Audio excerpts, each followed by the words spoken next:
right, guys. I think we will slowly start. It's almost 12:30. This will be our first heavy tech discussion. It's called Beyond Frame. It's for anyone who is interested in learning how to create a Substrate runtime without relying on Frame. Our speaker of the day is Krishna Singh. He's a senior blockchain engineer at Block Deep Lab and has been in the ecosystem for the past 4 years. Krishna, take it away, sir.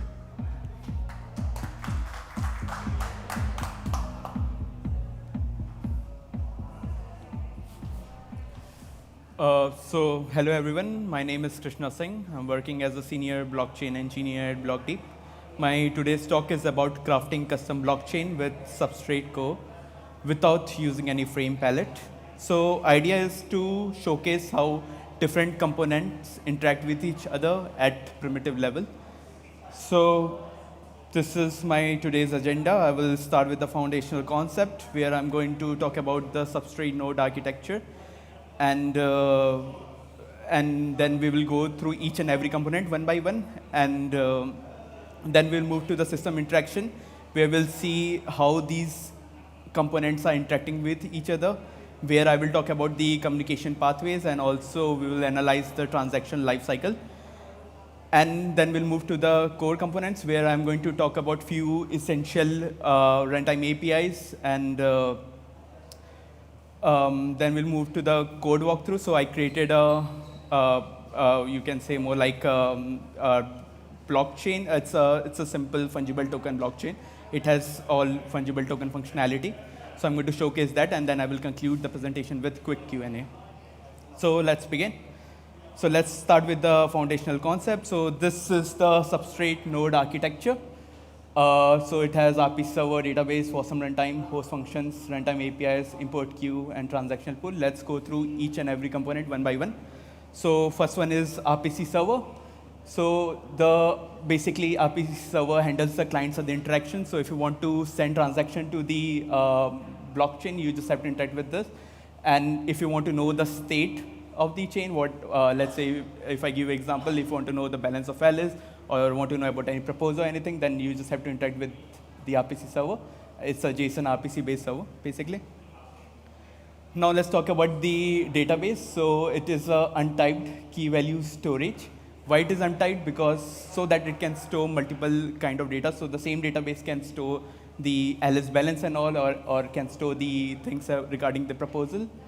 So basically, it's opaque in nature, so client doesn't know, what that actually means. So only runtime knows which key value means what.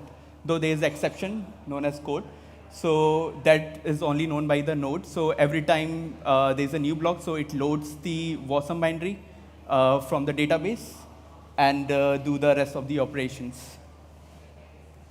The next one is the transactional pool. So it does transaction validation, transaction sorting, and prioritization. So basically, if you send the transaction to the node, it does the validations, where it checks the nonce, it checks if user can pay the fee or not, and and verifies the signature and stuff. After that, it forwards the transaction to the ready queue or the feature queue, depending on the nonce. And it also has the transaction dependency management. So you can actually write a custom logic there, where you can just mention that transaction B will only be accepted by the transaction pool or will be moved in the ready queue if transaction A is accepted or something like that. So yeah. And we have a Wasm runtime. So it stores the business logic of the chain. So it has meta protocol design, which means that the whole module is independent of the rest of the client-side code. Also, it provides the upgradability, forkless upgradability, I should say. So you don't have to actually change the actual binary. You just have to do the runtime upgrade. And as soon as that particular Wasm binary is included by the other blocks, they will update their Wasm binary as well. Also, it's deterministic in nature. So let's say you send n number of inputs to the STF, then you're going to get same output every time. Also, it's compact in size, which means that You can send it as a transaction. You can gossip it over the network because it's very compact. Next one is the host function. So it's more like a connection bridge. So if Wasm runtime wants to interact with the client-side code, it uses host functions. It does all the low-level operations. So if I say you want to read the storage or you want to write anything to the database, then you're going to use the host functions. It also does the cryptographic operations, which are computationally expensive and would be very, it would be very expensive to do in the Wasm. So let's say you want to hash or you want to verify the signature. For that, you can call the host functions. Next one is the runtime API. So if you want to interact with the runtime, or if client wants to interact with the runtime, it does using the runtime API. So it works as an interface between the outer node and the runtime. Next one is the import queue. So let's say if any block if a node authored a block and gossip it over the network, so other peers are going to import that block using the import queue, where it handles the incoming blocks. It also does the validation and stuff, and do some consensus checks as well. So yeah, that's all. Let's just do the quick recap of these key terms, because I'm going to use a lot in following slides. So host functions enable the runtime to send message to the node. Runtime API, it facilitates to node to runtime communication. Database, it stores opaque key value pairs, and import queue, which is basically a block queue only. Then extrinsics, so if any transaction which is changing the state of the chain, or it's originated from the source external to the runtime. So yeah, that's an extrinsic. Then Wasm runtime, which executes the blockchain logic in the WebAssembly environment. Then we have a transaction pool, which manages incoming transactions.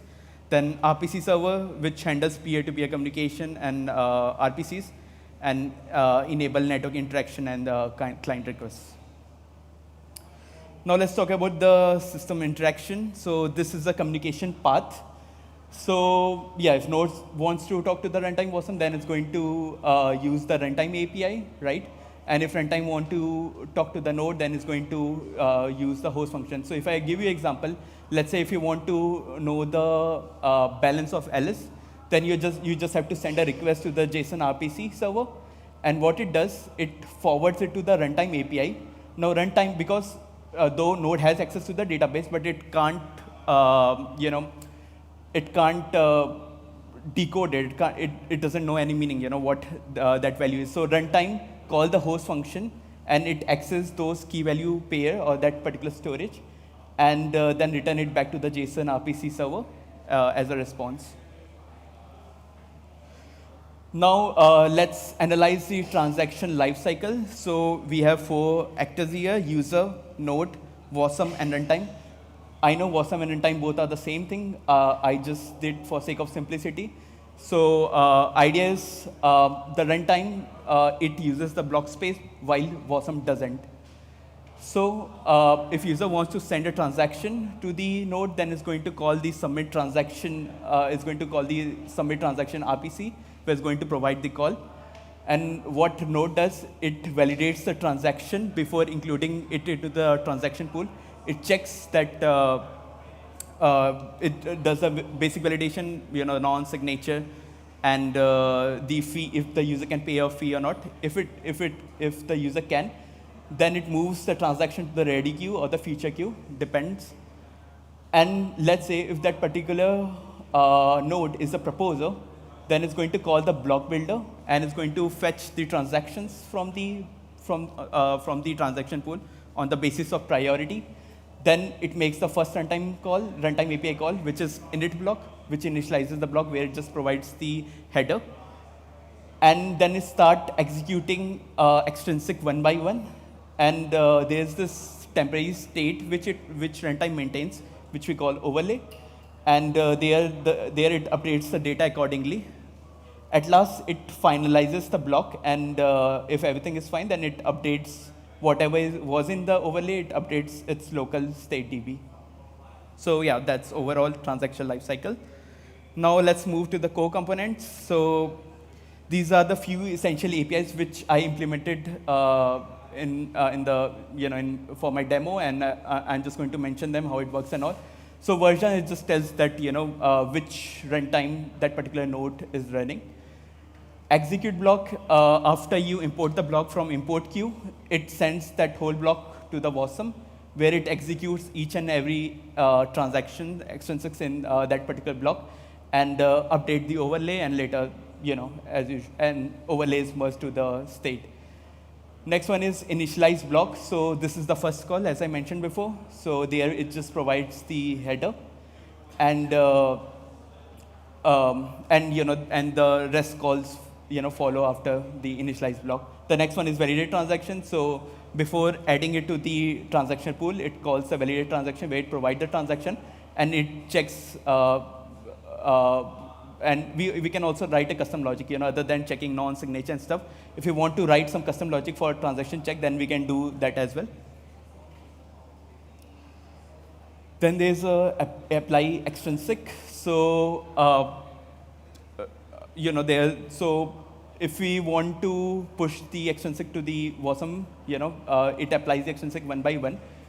And at last, it's a finalized block. So after it executes all the extrinsics, this is the last call which is going to do, which finalizes the block. But yeah, don't mix it with the finality. It's just a block finalization. That's it. Now let's go through the code and have a demo. So I use a minimal template because I don't want to play with the constants and all. So I just use very basic node implementation. It doesn't have any constant stuff as such. So yeah, so it's just basic structure. There is a node, and in the chain spec, it stores the specification about the chain. Then there are services where it stores the things regarding the transaction pool and everything. So this is the core logic of the chain, if I say.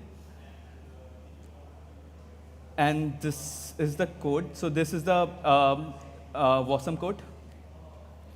And here I implemented the fungible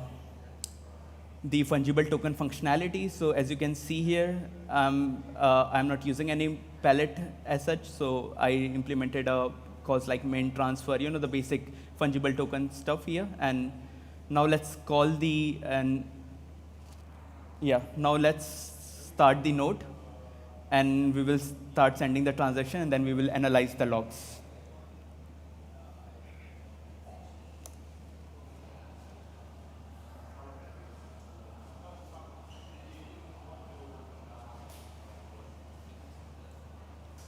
Okay, so yeah, node is started. Now let's start sending the transactions.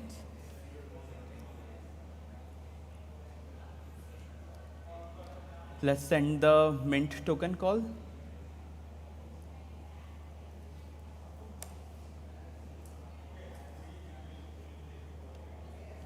Okay, now let's analyze the logs.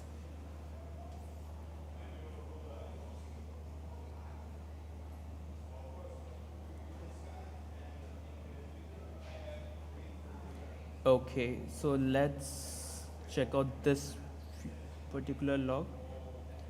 So yeah, as you can see, we initialize. So this is the first thing which it called, initialize block. Let's just check out the function and see what it does. So yeah, I implemented this particular API provided by SP API core, and let's get into the initialize block. So as you can see, I'm setting the header key first, whatever head client provided, I'm setting it. After that, I'm cleaning all the extrinsics in that particular key, so that I can add the extrinsics in this thing. So yeah, that's pretty much it in the initialize block. Let's go to the apply extrinsics.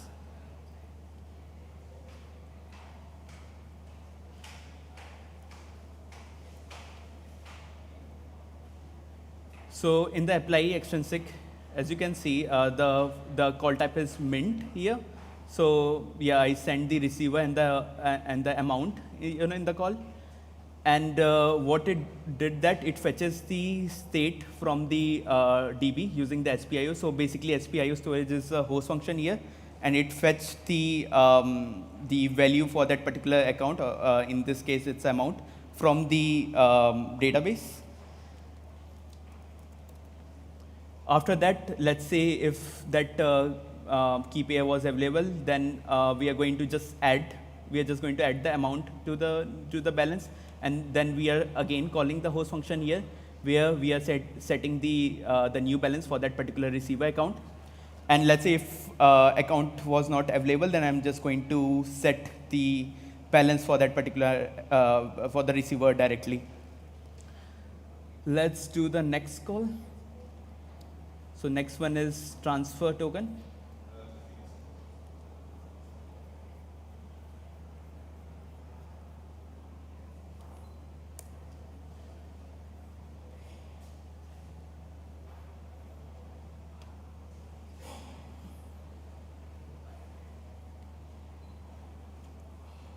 Okay, so same thing here. It initialized the block.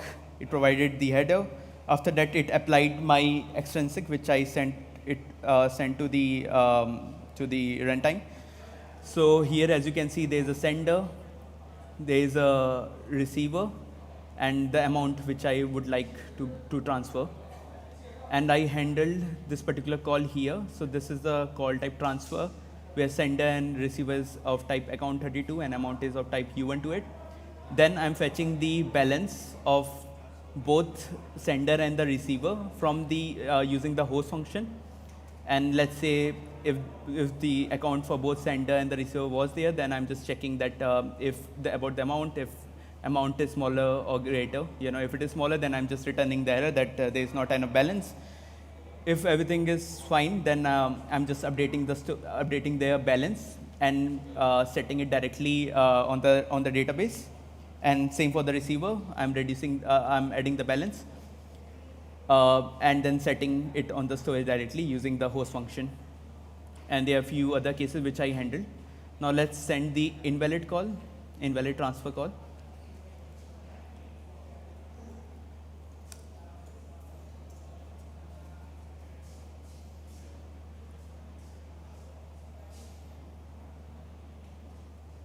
So yeah, as you can see, it returned the error. It didn't execute the transaction. It just returned that the account doesn't have enough balance. And yeah, and it did the rest of stuff, the finalized block and all. So yeah, that's pretty much it. Let's just have, let me tell you about our organization. So at Block Deep Labs, we bring deep expertise in advanced substrate engineering and advisory service, honed through years of hands-on experience. We guided over 300 teams on the Polkadot use cases and architecture and full lifecycle project delivery. So these are the teams with whom we worked so far in 2024. And yeah, if you want to get in touch, then you can just drop a mail on info@blockdeep.io.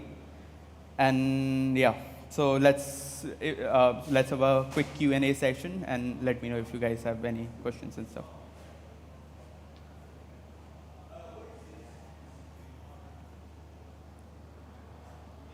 Okay, I guess we can conclude it. Yeah.